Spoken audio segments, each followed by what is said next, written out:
murid-murid sekalian, okey, kita jumpa lagi untuk video hari ini, di mana pada kali ini kita akan pergi ke subtopik yang terakhir untuk bab yang pertama, daya dan gerakan 2. Baiklah murid-murid, pada saya sekarang ini ada 3 bahan yang saya bawa. Okey, yang pertama adalah sponge yang dah guna pun. Alright, yang kedua spring. Alright, dan yang ketiga getah pemadam. Ketiga-tiga bahan ini dihasilkan menggunakan material yang berbeza.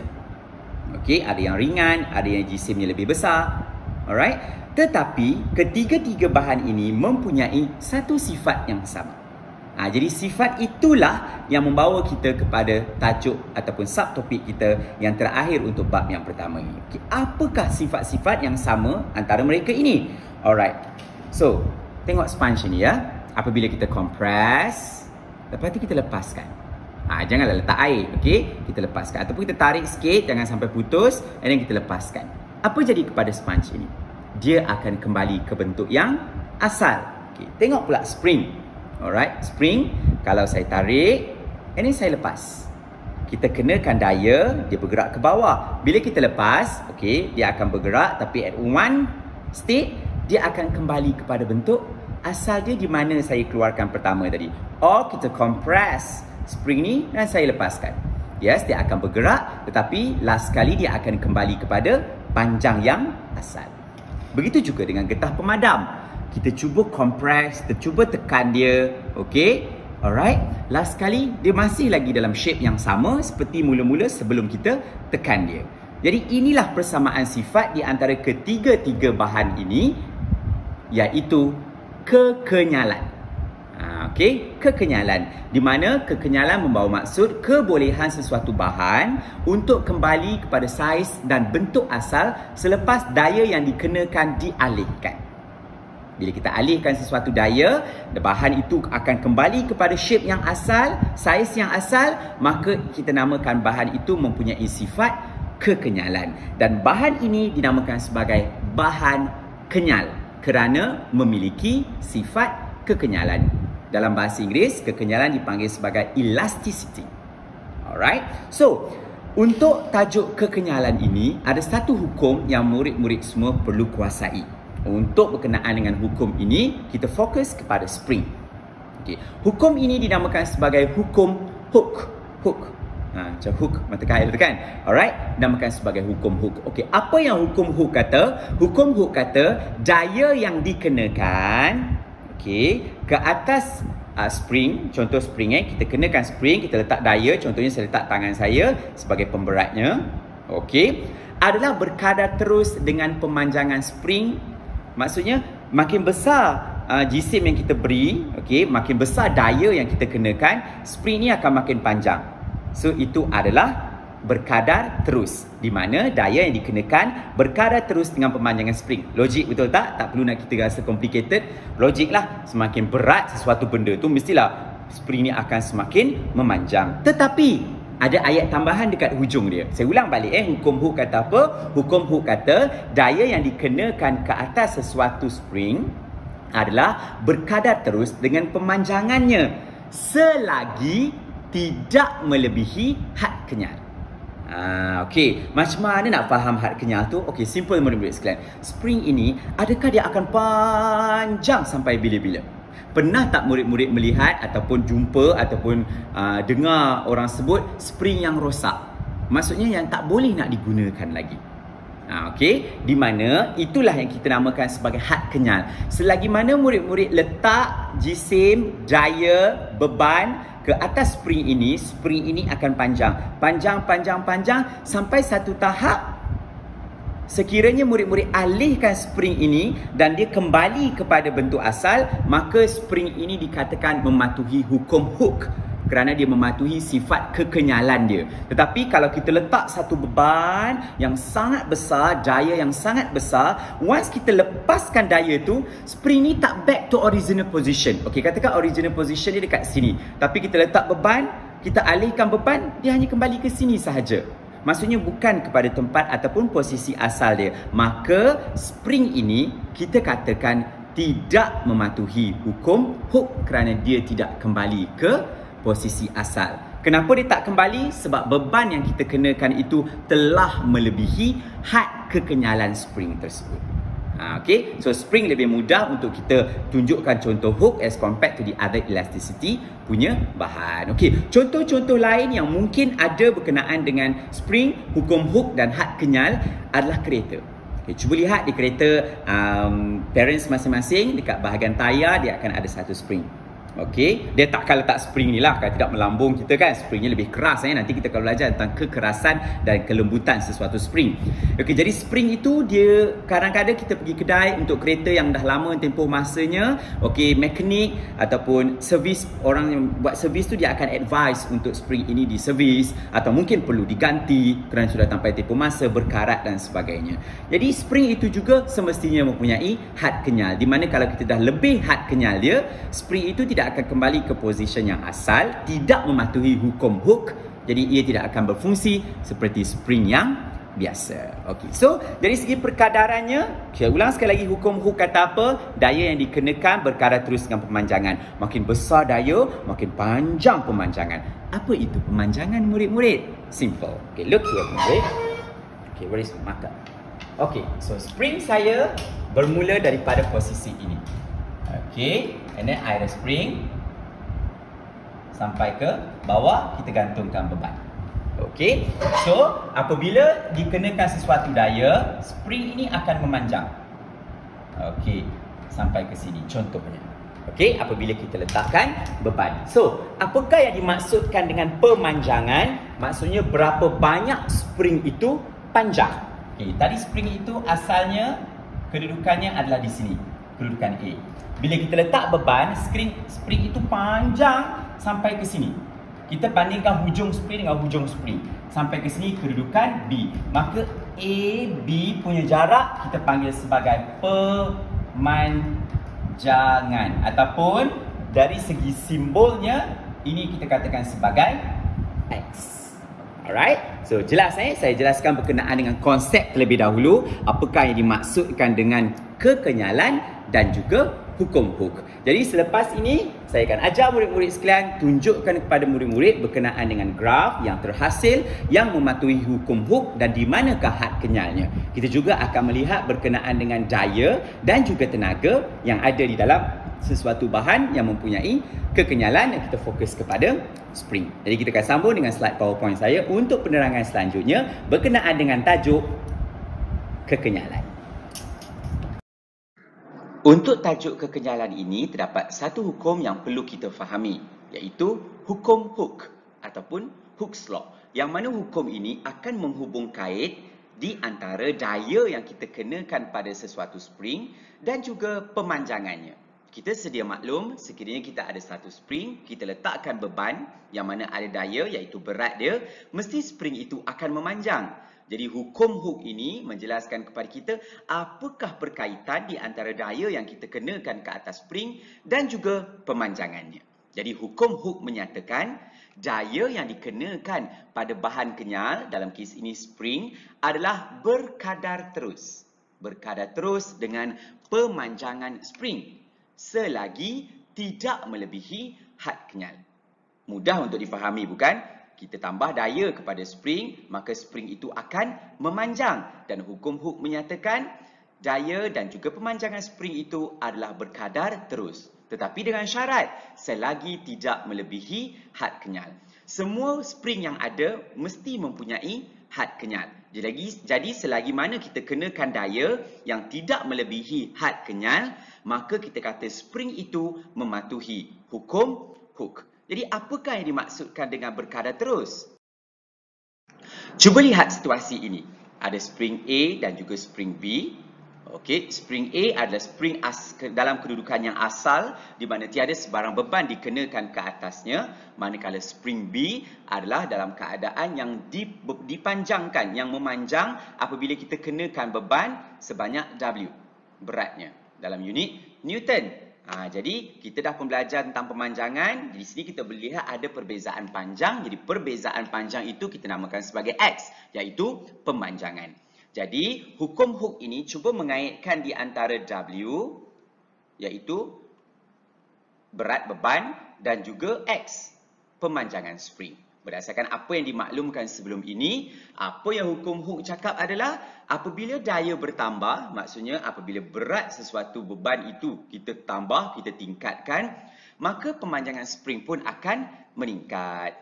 Secara ringkasnya kita tulis apabila F itu meningkat, maka X pun akan meningkat. Begitu juga sebaliknya, apabila daya berkurang, kita kurangkan nilai berat dia, maka pemanjangan spring itu pun akan berkurang. Logik akal sahaja ini dan dibuktikan melalui hukum Hooke. Sebenarnya kita perlu jalankan eksperimen untuk membuktikan hukum Hooke ini dan melihat bagaimana perkaitan di antara daya dan juga spring dengan membuat eksperimen di dalam makmal. Tetapi kita dapat laksanakan buat masa sekarang, mungkin kita akan laksanakan di masa yang akan. Okey, ini adalah maksud ataupun definisi ataupun apa yang dinyatakan oleh hukum Hooke sebentar tadi.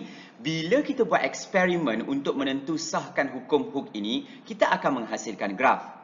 Okey, dan graf kita adalah berkadar terus. Murid-murid mesti ingat bagaimana bentuk graf berkadar terus. Ya, bentuk graf berkadar terus adalah garis lurus. Okay. Kenapa bermula daripada asalan ataupun titik kosong-kosong? Kerana apabila daya kosong, maka tiadalah pemanjangan spring. Spring itu tidak akan memanjang. Okey, jadi ini adalah graf garis lurus yang menunjukkan daya berkadar terus dengan pemanjangan spring dalam unit meter. Okey, daripada perkaitan ini, maka kita boleh hasilkan satu formula. Okey, seperti yang kita sedia belajar di dalam mathematics. Okey, untuk graf garis lurus y equals to mx plus c. So c tak ada, pintasan tak ada sebab dia melalui kosong. So apa yang tinggal adalah y sama dengan mx. Okey. So dalam kes ini paksi y adalah f.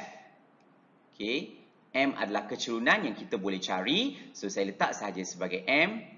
Manakala X adalah pemanjangan. Paksi X adalah pemanjangan dan simbolnya still X. So, kita dapat satu formula F equals to MX. Tetapi, untuk hukum Hooke, formula ini diubah dengan menggantikan simbol kecerunan ini kepada satu nilai ataupun perkara yang baharu. Iaitu F equals to KX. Apa itu F? Apa itu K? Apa itu X? Alright, F adalah daya yang kita kenakan. X adalah pemanjangan atau pemampatan. Ya, murid-murid sekalian. Okay, cuba kita lihat di sini ada satu perkataan tambahan yang saya letak di sini, iaitu pemampatan. Apa maksud pemampatan, murid-murid? Maksudnya spring itu kadang-kala kita kenakan daya, dia membuatkan spring itu memanjang. Tapi kadang kita boleh juga tolak spring itu. Maksudnya kita kenakan daya membuatkan spring itu mampat. Jadi perbezaan panjang antara sebelum dan selepas pemampatan itu juga kita anggap sebagai pemanjangan dan nilainya positif. Dan kecerunan diganti dengan K yang membawa maksud pemalar spring.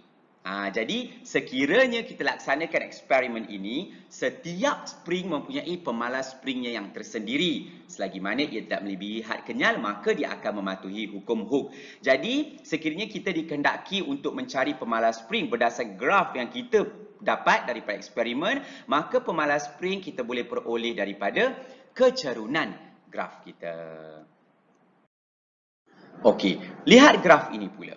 Mungkin ada satu ketika tidak berlaku dalam eksperimen sebab kita takkan buat beban yang besar, tetapi sekiranya terdapat satu graf yang mana pada mulanya berkadar terus, which is a very straight line starting from asalan kosong-kosong, and suddenly at one point dia tidak lagi mematuhi garis lurus. Dia start untuk tidak lagi straight line. Dia mula untuk jatuh sedikit macam ni. Okey, apa maksudnya ini, murid-murid? Maksudnya titik di mana bermulanya, okey, garisan itu tidak lagi mematuhi garis lurus dinamakan sebagai had kenyal. Okey, apa itu had kenyal? Had kenyal bermaksud daya maksimum yang boleh kita gunakan ke atas spring selagi ia boleh kembali kepada keadaan asal apabila daya dialihkan. Jadi, sekiranya kita hendak mengetahui apakah nilai daya maksimum yang kita boleh kenakan, maka kita boleh extrapolatekan ke sini. Okey, kita tarik ke sini dan kita dapatlah nilai F dekat sini berapa yang masih lagi mematuhi garis lurus ini. Maksudnya inilah nilai F yang maksimum yang boleh kita kenakan. Sekiranya kita kenakan lebih daripada tu, maka kita punya spring sudah melebihi had kenyal. Dan dia selepas kita alihkan daya yang besar ni, yang lebih ni, bila kita alihkan, spring kita dah tak boleh kembali ke keadaan ataupun panjang yang asal. Maka kita boleh cakap spring itu rosaklah, tidak boleh lagi berfungsi seperti spring kerana dia tidak lagi memiliki sifat kekenyalan. Jadi, apabila sesuatu daya yang dikenakan melebihi had kenyal, pada had kenyal, okey, maka hukum Hooke tidak lagi dipatuhi. Maksudnya kalau kita letakkan daya lebih daripada had kenyal, which is had kenyal kita kata dekat sini, okey, maka kalau kita kenakan lebih, dia dah lebih had kenyal, maka kita kata dia tidak lagi mematuhi hukum Hooke. Kerana dah melebihi had kenyal, dia tidak boleh kembali kepada keadaan yang asal dan dia sudah tidak lagi memiliki sifat kekenyalan. Okey, murid-murid, kita tengok contoh dari segi pengiraan. Since kita dah dapat formula tadi, so kita try tengok pengiraan. Tentukan pemalar spring K bagi situasi di bawah ini. Okey, kita fahamkan dulu situasinya. Okey, yang pertama di sebelah kiri ini, alright, menunjukkan panjang asal spring adalah 6 cm. Kemudian apabila spring ini dia letakkan beban sebanyak 500 gram, spring ini memanjang menjadi 8 cm. Okey, so apa yang perlu kita buat? Kita tengok balik formula yang kita nak gunakan, iaitu F equals to Kx. So kita nak cari K, maka kita perlukan F dan juga X. Okey, remember murid-murid, F ini adalah daya dalam unit Newton, tetapi soalan ini memberi dalam unit gram. Maka kita perlu tukar yang ini kepada berat dalam unit Newton. Step pertama kita kena tukar kepada kilogram, step kedua kita tukar kepada Newton. Okey, sebentar nanti saya akan tunjuk. What about X? Okey, pemanjangan pula adalah lebih baik kita tukar terus kepada unit SI, iaitu meter. Kita lihat satu persatu. Okey, first, F equals to W, which is berat. Berat equals to M, jisim darab dengan pecutan graviti. We assume that pecutan graviti adalah 10 meter per saat square. Okey, so first kita buat X dulu. Okey, so X adalah pemanjangan. Macam mana nak tahu berapa banyak dia panjang? Daripada 8 cm, kita tolak 6 cm, kita dapat 2 cm. Tapi seperti saya cakap tadi, we need to convert into the SI unit of length. So kita tukar 2 cm kepada meter, kita dapat 0.02 meter. Dan next step is for the force ataupun berat. Okay, so kita dah ada 500 gram. 500 gram kita tukar kepada kilogram, kita dapat 0.5. And then kita nak tukar kepada berat, kita kena darab dengan pecutan graviti dan kita dapat 5 Newton. So kita dah ada kedua-dua perkara yang kita perlukan, X dan juga F. Maka kita masukkan sahaja ke dalam formula. So F equals to Kx. So K sama dengan F bahagi X. So 5 bahagi 0.02. Kita dapat 250 Newton per meter. Mana dapat Newton per meter? 5 ini dalam unit Newton dan 0.02 ini dalam unit meter. So kita dapat 250 Newton per meter. Sekiranya soalan tidak meminta sebarang bentuk unit tertentu dan murid-murid mahu kekal dengan unit sentimeter ini, tiada salahnya. Tetapi unit kira-kiranya akan mendapatkan nilai yang berbeza dan unit di akhirnya pun dia akan jadi Newton per sentimeter. Tetapi seperti biasa saya nasihatkan murid-murid untuk tukar sahaja kepada unit SI supaya memudahkan dan kita pun tak confuse. Apa pula pengiraan kalau dia bagi graf? Okay, so tentukan pemalar spring. Okay, F sama dengan Kx. Alright, so tengok graf dekat sini. F dah ada. Okay, dan dah pun dalam unit Newton. X pun dah ada. Dah pun dalam unit meter. So kita tak perlu pening kepala. Kita sebenarnya tengah mencari kecerunan. So kita ambil sahaja K sama dengan F bahagi X. Okay, which is K itu sama dengan kecerunan graf. So, kita akan dapat 6 bahagi 3. Okey, mana datang 6? 6 adalah dia punya F. Mana datang 3? 3 adalah dia punya X. So, bila kita bahagi, kita dapat 2.0 Newton per meter. Unit yang dibagi, Newton dan juga meter. Murid-murid, settle berkenaan dengan hukum Hooke. Okey, sekarang kita pergi kepada tenaga keupayaan kenyal, elastical potential energy. Okey, untuk tenaga keupayaan kenyal ini sebenarnya bukanlah benda yang asing kepada murid-murid sekalian. Ketika berada di tingkatan 3, murid-murid telah pun diperkenalkan dengan tajuk tenaga dan kuasa. Dan dalam tajuk tu murid-murid dah belajar tentang tenaga kinetik, tenaga keupayaan graviti dan last sekali tenaga keupayaan kenyal. Jadi ini lebih mudah difahami. But sebelum tu kita go to introduction, apakah yang dimaksudkan dengan elastic potential energy? Saya guna singkatan EP, P stands for potential, E stands for energy. Alright, spring yang dimampatkan atau diregangkan, okey, situasinya kita boleh mampat atau regangkan spring, akan mempunyai tenaga yang kita kenali sebagai tenaga keupayaan kenyal. Okey, tenaga keupayaan kenyal ialah kerja yang dilakukan untuk memampatkan atau meregangkan spring. Jadi tenaga keupayaan kenyal adalah satu bentuk kerja. So soalan boleh bertanya kepada kita, berapakah magnitud tenaga ataupun ditukar kepada berapakah kerja yang dilakukan. So it's actually refer to the same thing. Kerana tenaga keupayaan kenyal adalah kerja yang dilakukan untuk mampat atau regangkan spring. Ingat semula, apakah unit bagi tenaga dan kerja? Unit dia adalah Joule. Very good. Okay, jom kita lihat macam mana nak cari tenaga keupayaan kenyal bagi contoh spring kita.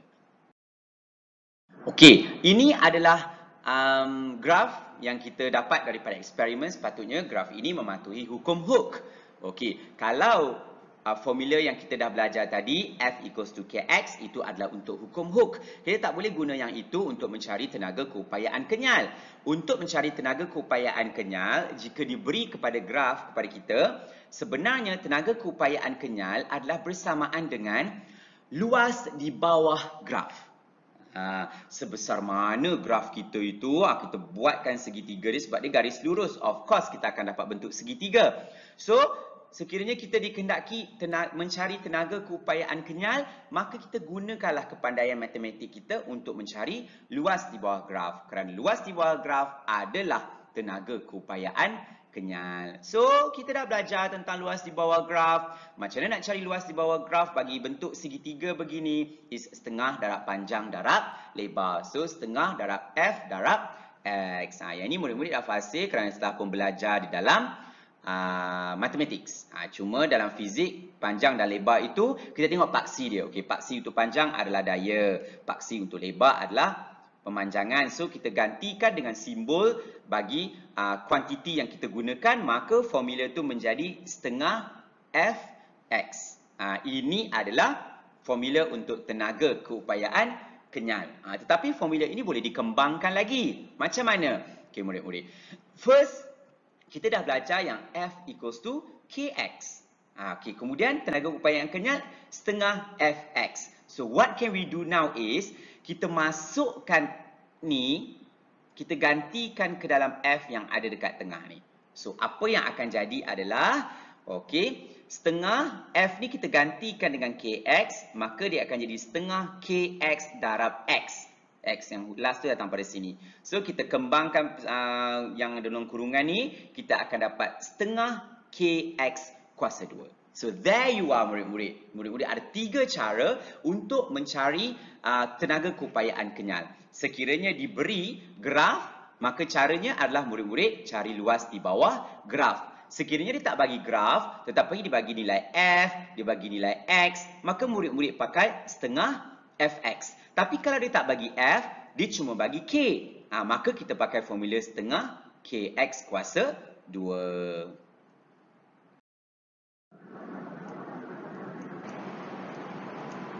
Okey, jadi secara sepintas lalu inilah yang kita katakan sebagai tenaga keupayaan kenyal dan kaedah bagaimana untuk kita mendapatkan magnitude ataupun nilai tenaga keupayaan kenyal. Okey, yang pertama luas di bawah graf, yang kedua setengah Fx, yang ketiga setengah Kx kuasa 2. Kadang-kadang soalan peperiksaan dia prefer untuk minta kita cari dulu K ni, lepas tu kita guna pula untuk tenaga keupayaan kenyal.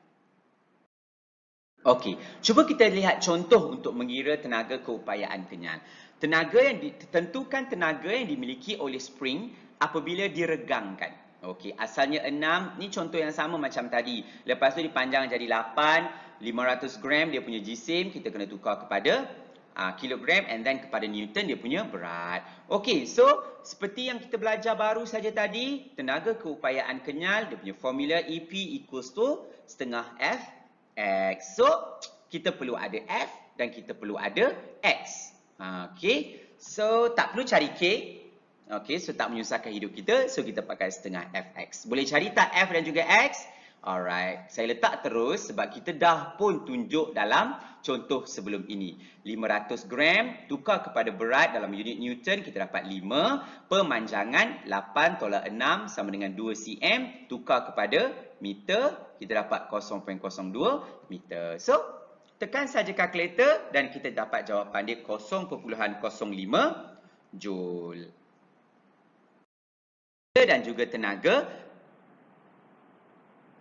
Okey, I repeat again Okey. So, tentukan kerja bagi spring. Kalau dia bagi dekat you graph, so apa yang kita perlu buat sekarang adalah kita perlu cari kerja dia. Dan remember, kerja dan juga tenaga adalah benda yang sama. So, kita letak W sama dengan setengah Fx. Untuk tajuk ini dia adalah sama. So, setengah is setengah. Alright.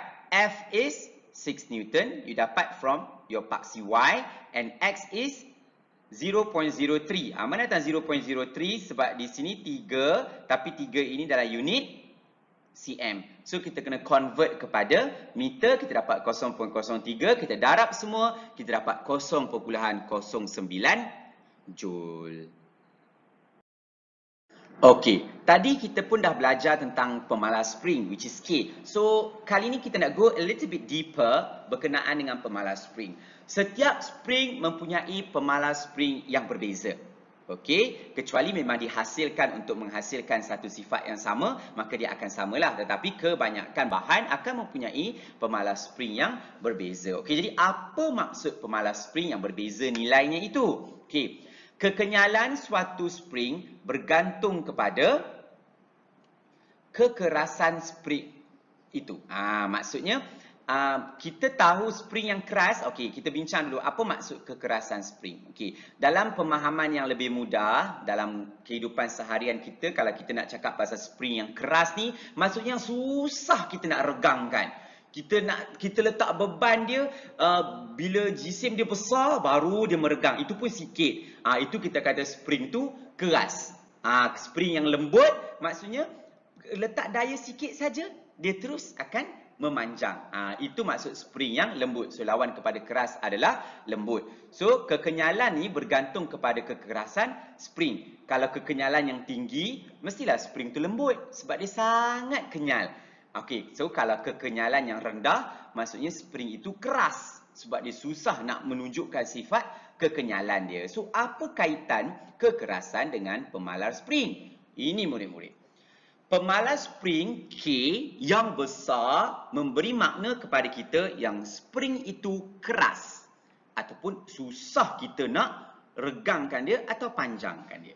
Manakala sebaliknya, kalau pemalas spring yang kecil bermaksud spring itu lebih lembut. Okey, so nilai K besar, spring itu keras, dia kurang kenyal. Okey, nilai K kecil, spring itu lembut, dia lebih kenyal. Jadi ada keadaan tertentu yang kita akan gunakan nilai K yang besar.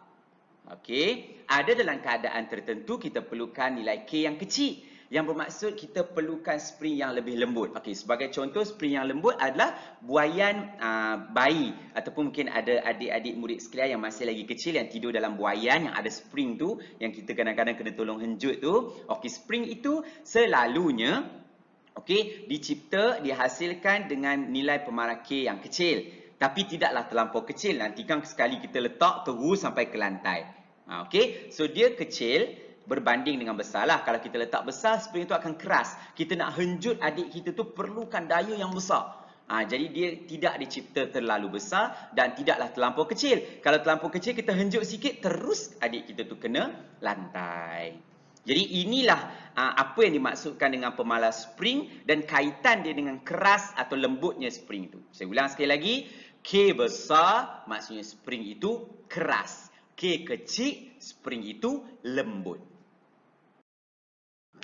Okey, sekarang kita masuk bahagian soalan bahagian ni sebenarnya keluar dekat soalan bahagian esei. Okey, faktor-faktor yang mempengaruhi kekenyalan spring.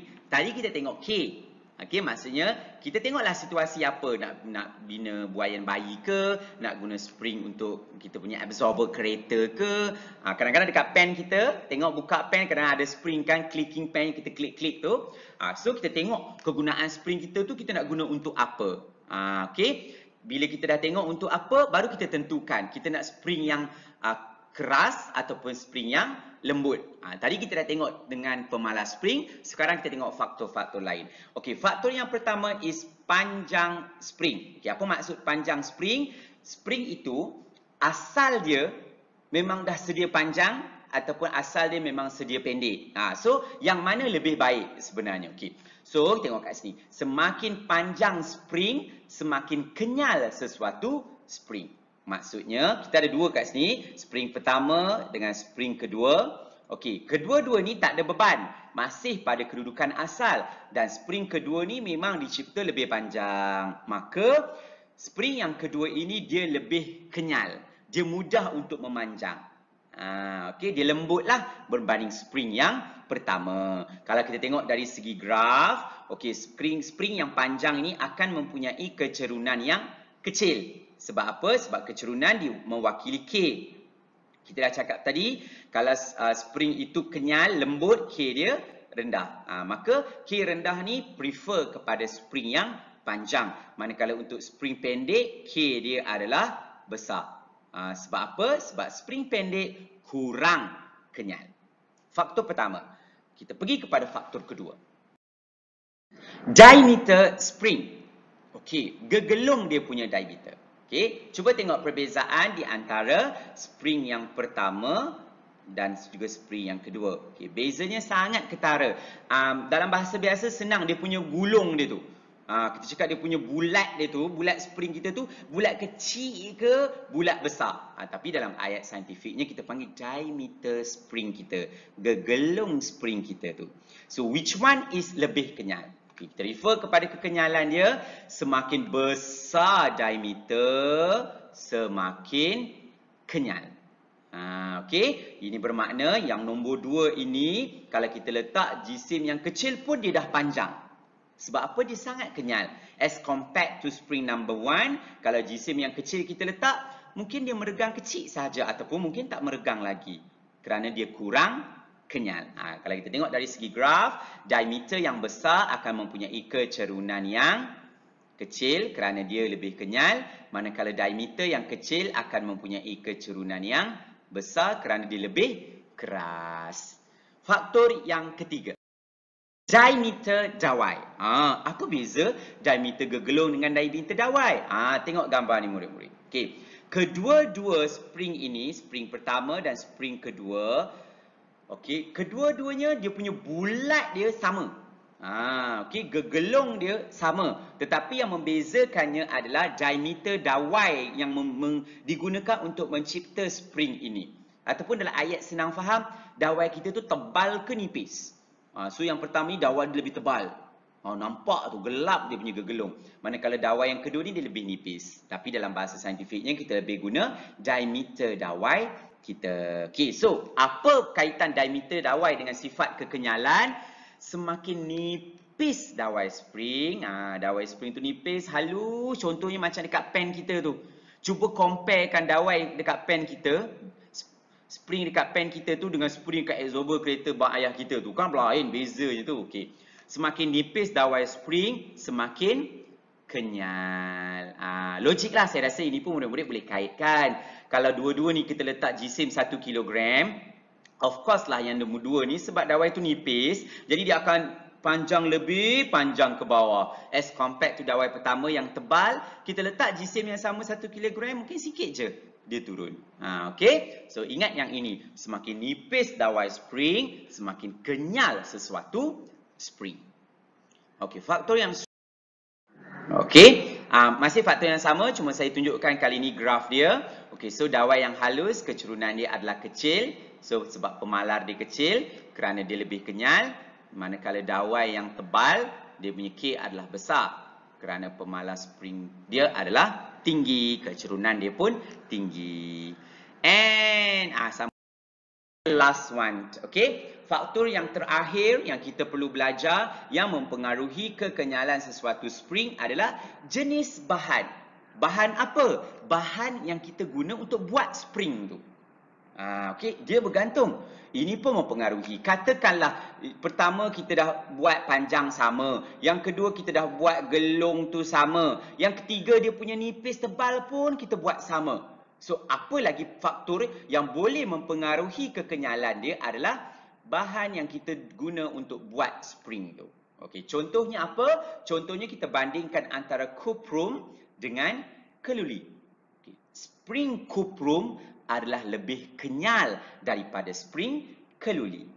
Pendek kata, kalau kita hendak ciptakan spring itu untuk kegunaan kekenyalan yang tinggi, maka kita ciptalah daripada cuprum. Kerana apa? Kerana dia lebih kenyal, dia lebih mudah meregang. Kalau kita pakai spring keluli, dia kurang kenyal, dia susah nak meregang.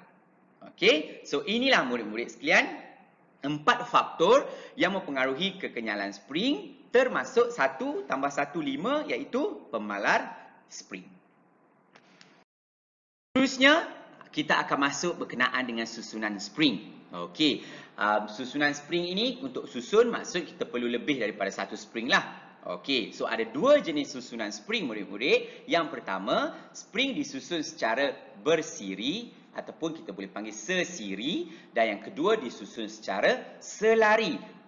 Dua perkataan ini bukanlah sesuatu yang asing kerana murid-murid pernah belajar sesiri dan selari ketika sains tingkatan 2 di bawah tajuk keelektrikan, iaitu susunan litar sesiri dan susunan litar selari. Sama sahaja maksudnya murid-murid, susun itu sama sahaja, cuma kali ini kita tak susun komponen elektrik tetapi kita susun spring. Okey, contohnya kita ada 2 spring, spring A, spring B. Susunan yang bersiri maksudnya dia antara satu sama lain akan bersambung ke bawah. Okey, spring yang kedua akan bersambung dengan hujung spring yang pertama.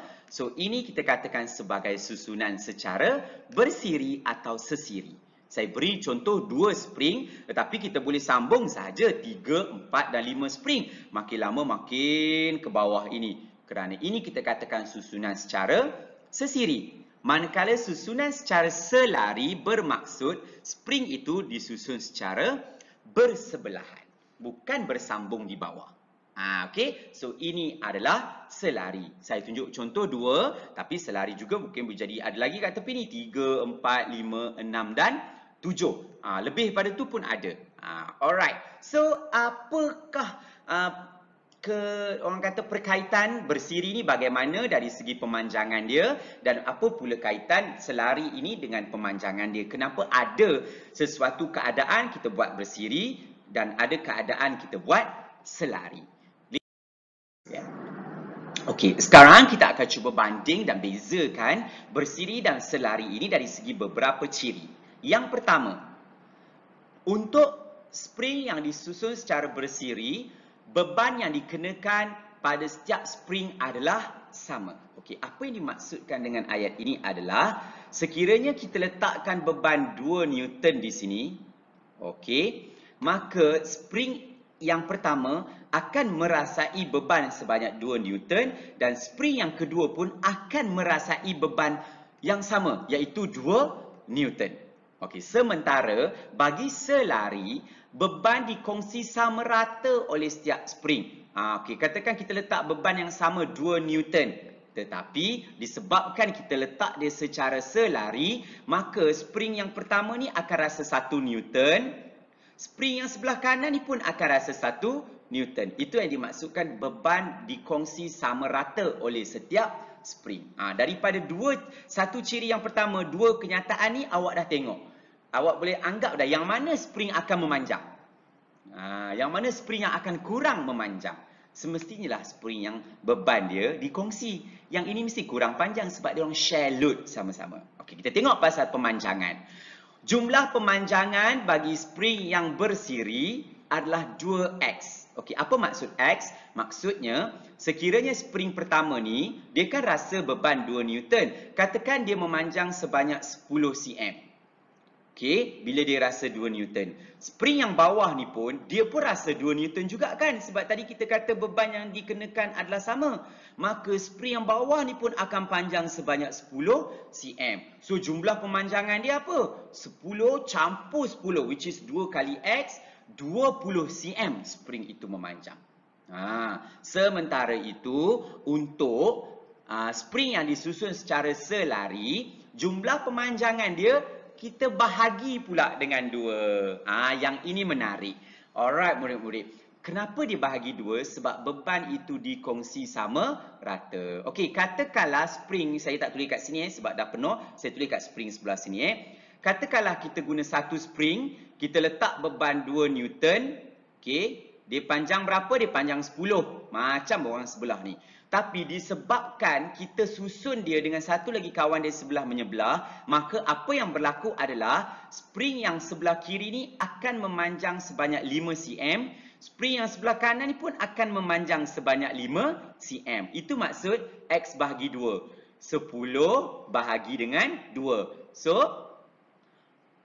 ni akan jumlah pemanjangan dia 5 sebelah sini, 5 sebelah sini, maka dia tinggal 10 cm. So, selari dia kurang panjang. Okey, what about panjang spring? Berapa panjang spring itu akan pergi? Okey, caranya mudah murid-murid. Kita ambil N iaitu bilangan spring. L note adalah panjang asal spring. Ini adalah L note, panjang asal spring. X adalah pemanjangan. Manakala untuk selari, kalau kita dikendaki untuk mengira panjang spring, maka kita ambil L note. Okey, kita campurkan dengan pemanjangan, kita bahagikan dengan bilangan spring. Tapi untuk kelas saya ada maklumkan yang kita ada kaedah lain untuk kita kira pemanjangan, iaitu kaedah nisbah ataupun perkadaran. Jadi murid-murid, inilah perbandingan, iaitu perbezaan di antara susunan spring bagi bagi susunan spring bersiri dan juga susunan spring selari. That's it murid-murid sekalian. Kita pun dah selesai tajuk kekenyalan ini. InsyaAllah kita akan jumpa lagi di video yang akan datang. Kita dah tamat pun bab yang pertama, iaitu bab daya dan gerakan 2. Selepas ini kita akan berjumpa semula untuk bab yang kedua bagi fizik tingkatan 5 KSSM. Sekian saja untuk kali ini. Kita jumpa di video yang akan datang. Assalamualaikum warahmatullahi wabarakatuh. Selamat sejahtera. Bye-bye.